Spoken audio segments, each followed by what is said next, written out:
Hey, my friend, so wonderful that you're with us today. Hi, my name is Jedley, and this is Encore, moments worth revisiting from the Reading with Your Kids podcast.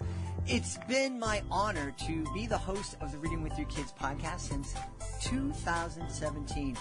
Since that time, we've published over 1,100 episodes, and we've had conversations with amazing guests. Today, we will be revisiting moments we spent with 4 guests who address the issue of bullying. October is Bullying Prevention Month. You know, our understanding of what bullying is and isn't has matured over time. And our understanding of how best to deal with it has also matured.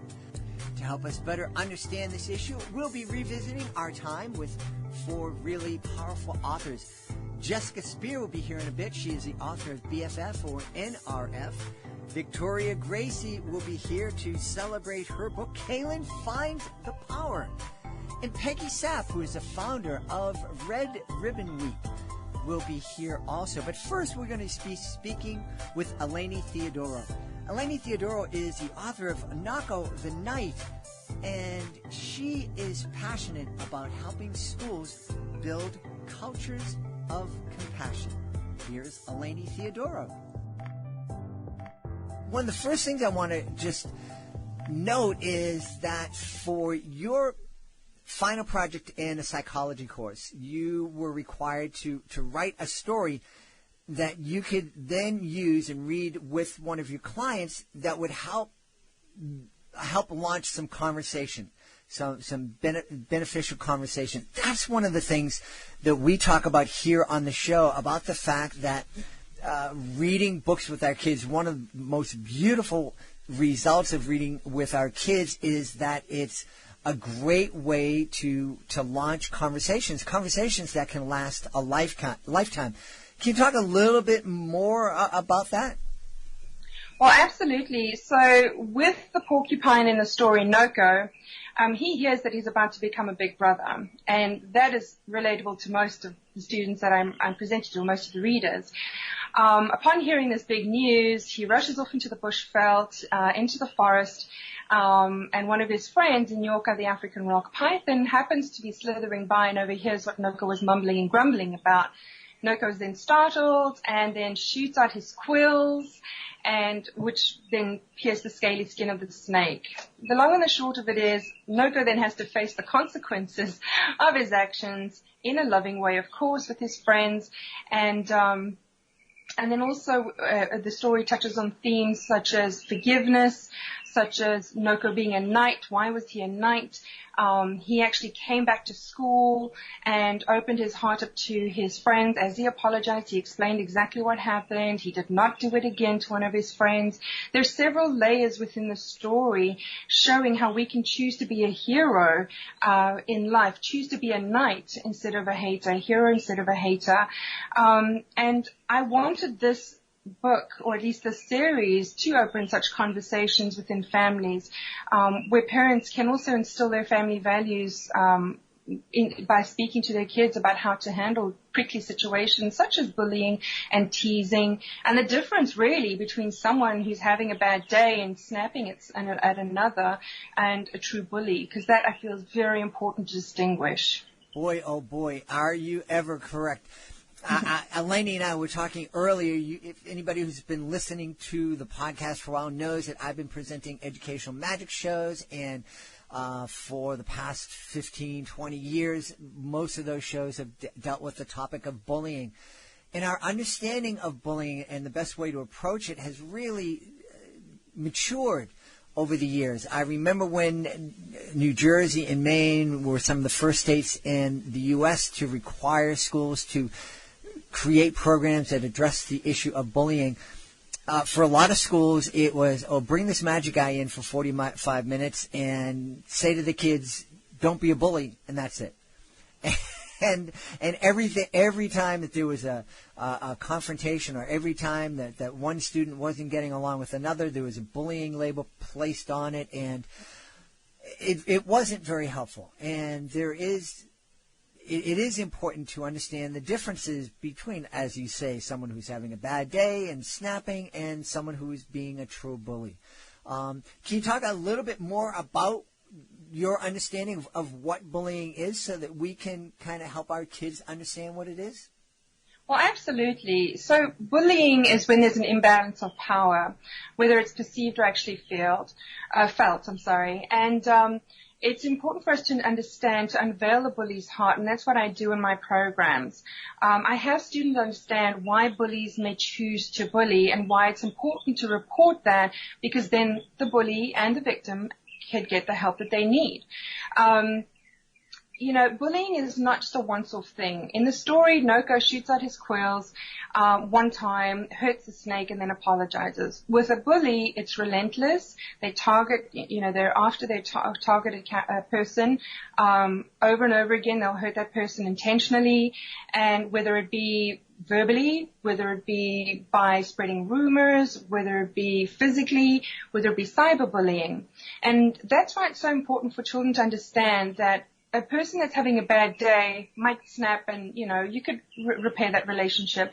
But with a bully, it happens over and over again where the targeted person feels, they feel that pain, intense pain, and it affects them holistically. They struggle to sleep. They have physical ailments, stomach ache, headaches, don't want to go to school anymore, become withdrawn. There's so many symptoms that will come up when a child is being picked on relentlessly.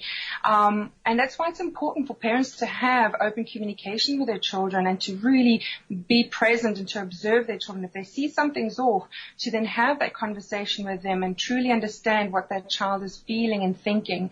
In yesteryears, bullying was merely seen as an unfortunate rite of passage, but it's not so today. Peer aggression is intense. It is targeted.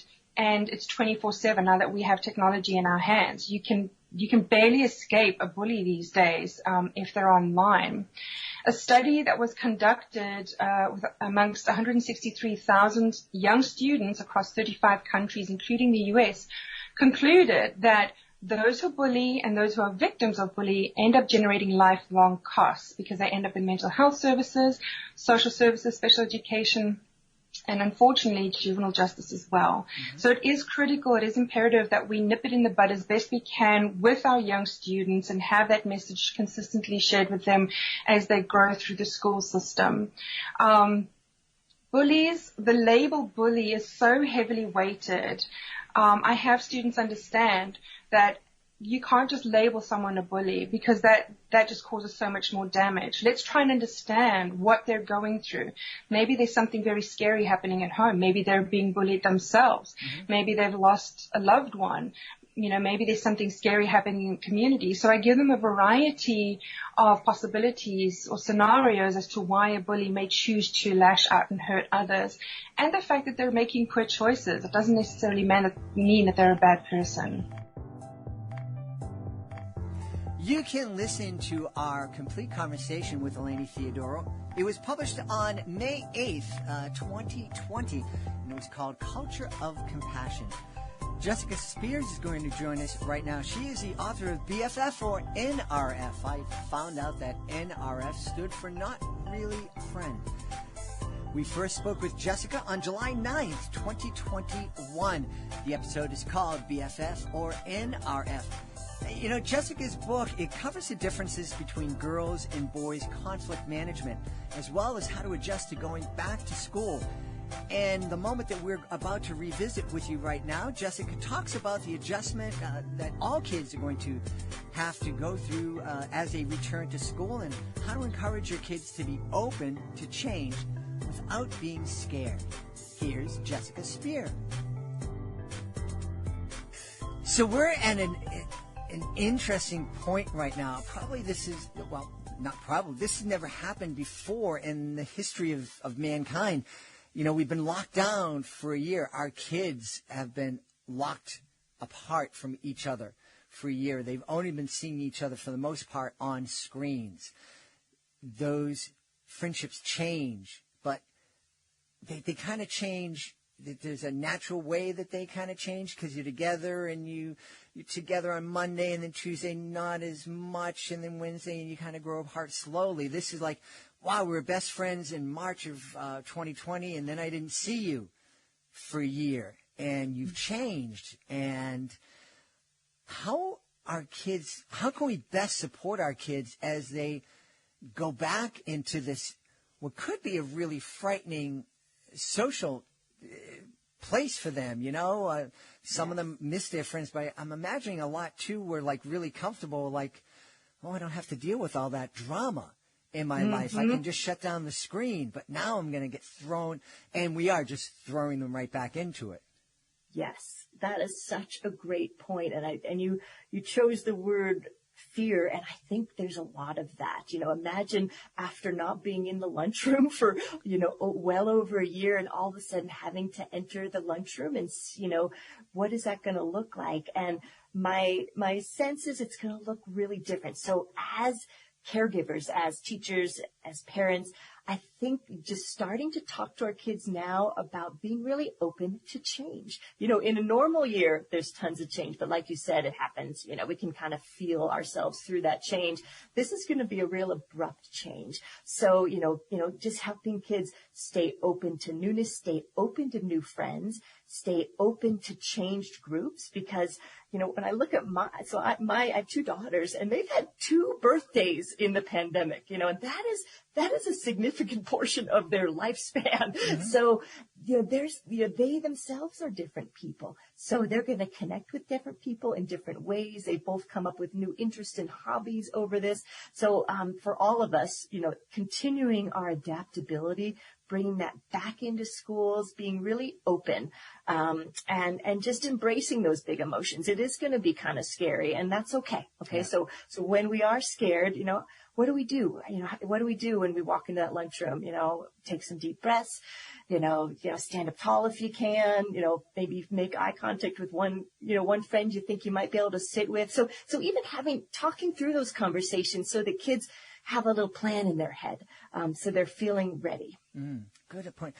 I love that you reminded us that this has been a significant part of kids' lives. I'm almost 100, so a year out of 100, it's like 1% of my life. But when you're talking about a 10 or 11-year-old, that 1.5 years that they've been locked down, that's a tenth of their life to this point. And that's a huge chunk, and it's a tenth of, and it's an even bigger part of the life when they've been thinking. When you're 2 or 3 years old, you just kind of wander through the world and everything's new. It's wonderful. It's really challenging, and I do think we really need to take a breath as parents, as adults, and realize that this was big for us, but it's bigger for our kids because it's been a bigger chunk of their lives. Yes. And in that big chunk of their lives, they haven't had a chance to practice these skills. They haven't had a chance to practice, hey, how do you meet a new friend? Hey, how do we resolve conflict? How do these face-to-face interactions work? So we're all rusty. Kids are especially rusty. So yeah, just being that support, helping them realize, not everybody might be at their very best, because when we're acting out of a place of fear, which a lot of kids will be when they get back, we might not be on our very best behavior. So, being flexible, realizing, seeing that, staying open, doing the best we can, and realizing everyone else is doing the best they can too. Yeah. You mentioned walking into the lunchroom for the first time. I'm really hoping that one of the things the pandemic has done is encouraged grown-ups to kind of rethink places like the lunchroom. Do we really want to be throwing kids into the lunch? I know. It's not a real healthy place. Right. You just think about it. It's like, hey, let's throw all these adolescents into a big room, 300 or 400 kids together in a room, and there's not a lot of supervision, and just have at it. Right. That's a great point. Maybe we over the summer we start to rethink, what's a way to ease them in, so it's not from isolation to large groups, So yeah, that's a great thought. I hope a lot of schools think through that, because it's a huge shift. Yeah.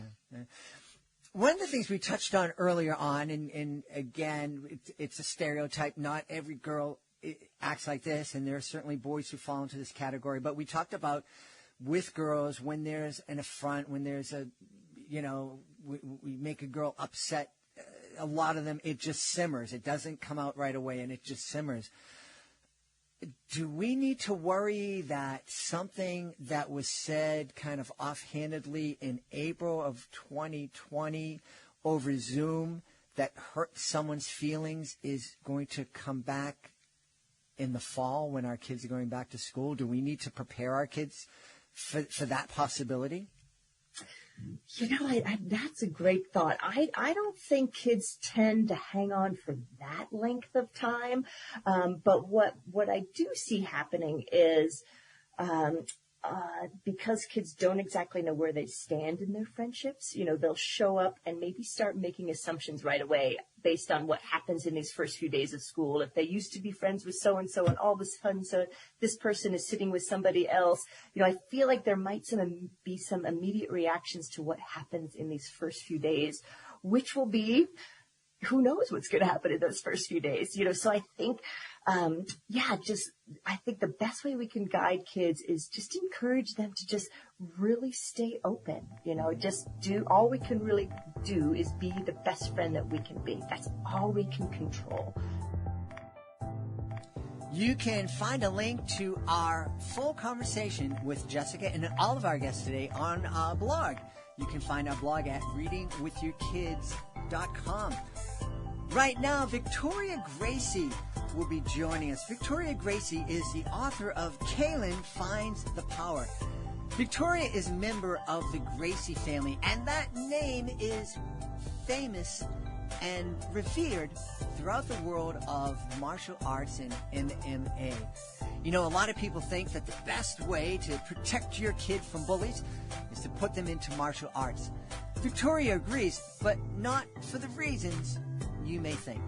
From our conversation that was first published on November 11th of 2019, it's called Helping Kids Find Their Power.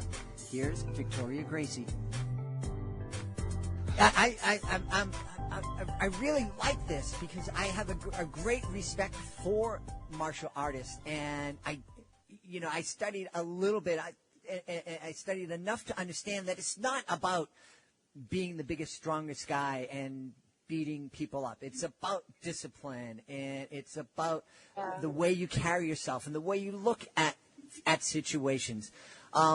Just for fun, because I share this with you when, before I started my career as an educational magician and traveling around, I was in human services, and my last job in human services was running an after-school program, and I had worked with kids with severe developmental disabilities before that and worked one-on-one with kids. But this was kind of the first job that I had working with quote-unquote typical kids in a kind of recreational setting. And one of the things that blew me away was, the guys, if they get upset with each other, maybe there'd be a punch or two and it'd be over. And they'd shake hands and they'd go about their business. But I was blown away when these third and fourth grade girls would come up and they're in tears.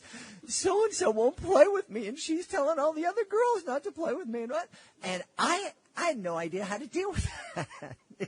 It's called, I call it emotional warfare. Yeah. And women and girls learn it so young because they don't care to hit. Why should we when we can emotionally go to war with the people around it? It's interesting. Mm.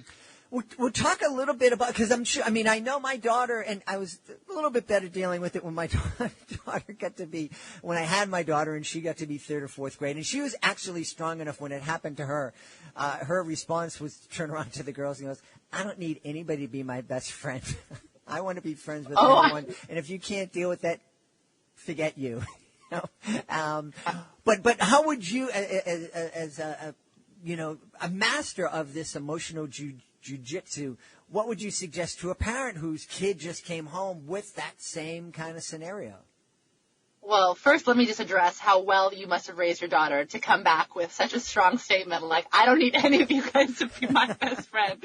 That's my kind of girl. I love that. Second, I appreciate you calling me a master at emotional jiu-jitsu. I like to call it a never-ending practice. Mastery, to me, it feels like it's unattainable in this particular realm, in my opinion. And although I do know some people, maybe one or two, who may believe and think, and I may say that they are, I definitely think that it's a never-ending practice for me. And when I look at that in children and in parents, the thing I could offer is that before we tell them what to do, what to say, what to respond, we must first address what they're actually feeling. Mm-hmm. And then when we understand what they're feeling, we address why they're feeling that way. Why is it important to you that those girls include you?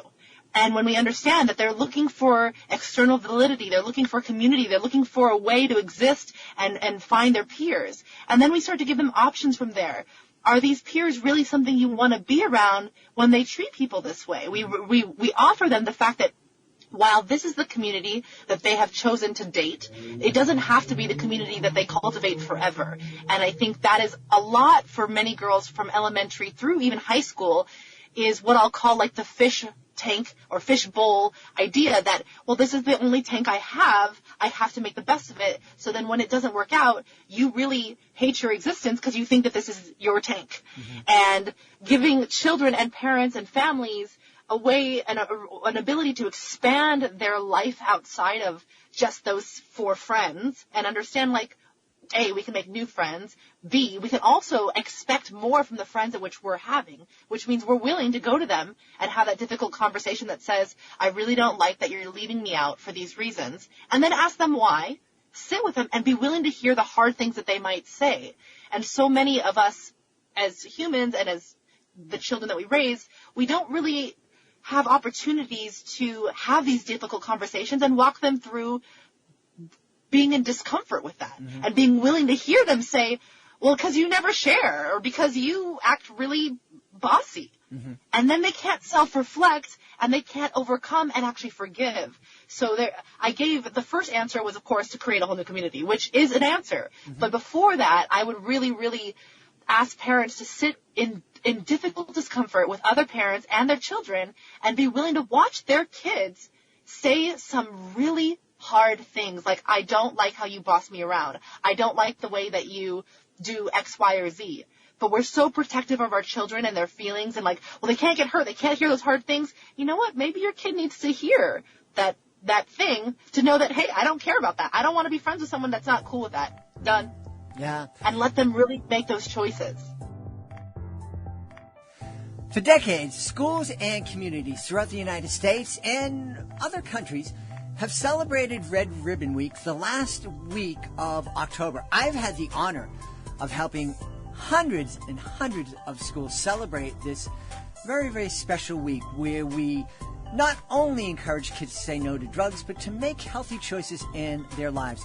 On October 23rd, 2020, Peggy Sapp, the founder of Red Ribbon Week, joined us to tell us the true meaning of the week. The episode is called Red Ribbon Week, and here is Peggy Sapp.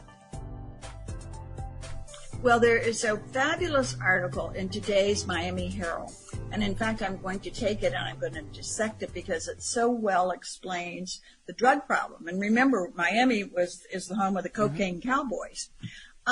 So here's what the DEA is saying. Drug addiction, not addiction, but drug interdiction, mm-hmm. getting the drug, capturing them.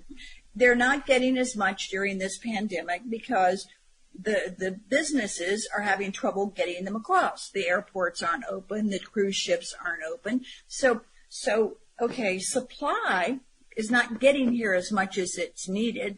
So cocaine and those things, the price of it skyrocketed. And guess what? The demand for it has also skyrocketed. Think about that just for a moment. Skyrocketed because, so here's what when I'm thinking about what you say, money. People have to have money to live. The little farmer has to have some money. He doesn't see the chain. Drugs are driven by feelings. We don't want to talk about feelings. We just do not want to talk about feelings. So if you're really feeling down, and in this pandemic, who is not feeling down, right? Well, how do you cope with those feelings? More and more people are coping with drugs. Sales of alcohol is up 282%. So if people can't see the complexity of this issue, they'll say something like, well, red ribbon's just a little piece of fluff. That's so far from the truth. Red ribbon's trying to describe the whole thing. And here's one of my favorite. I got lots of little things from kids where they've done snow cone sales, and they'll send us $3. But one of my favorites was from a guidance counselor in Virginia in a school, and she said, thank you for doing Red Ribbon. It's the one time of the year that my kids and their parents will talk to us about their feelings, about their problems. That's really fascinating. Can you expand on that? I'm amazed. Well, it's because think about us and the way our feelings, we go through moods and feelings all day long. And so Red Ribbon is when it saturates that school and everybody's talking about it, it's okay then for that child to go in and say, I have a problem, or my mom or dad has a problem, or the parents to come in and talk about the problem. So I hadn't thought about this so much until what I was just explaining to you. Red Ribbon, and DEA is our biggest supporter and sponsor, is the way you tie the law, supply, and the average person back into understanding this. Now, is the Red Ribbon going to save you? No, that's not the point. The point is you're going to learn about addiction, you're going to see where you fit in, and hopefully you're going to make a right choice. And a right choice is about a lifetime of right choices, right? Mm-hmm. It's hard. It's not easy. We hope you enjoyed this episode of Encore, moments worth revisiting from the Reading with Your Kids podcast. You can find links to all the episodes that we highlighted today at our website, readingwithyourkids.com. Check out our blog. You can find all of our Reading with Your Kids podcasts on your favorite podcasting apps. Our favorites include the iHeartRadio app, Amazon Music, Audible, Spotify, Apple Podcasts, Google Podcasts, Ghana, Himalaya, wherever you find your podcasts. Special thanks go out to our guests, Eleni Theodoro, Jessica Speer, Victoria Gracie, Peggy Sapp. Want to give a special shout out to Rory Grady, who helped produce this episode. Also want to thank the rest of my team, Fatima Khan, Alejandro Doherty, Michael Murphy. I want to thank my beautiful wife for all the support she gives me. Most of all, we all want to thank you. Thank you so much for joining us. We'll be looking for you in the next episode of Encore.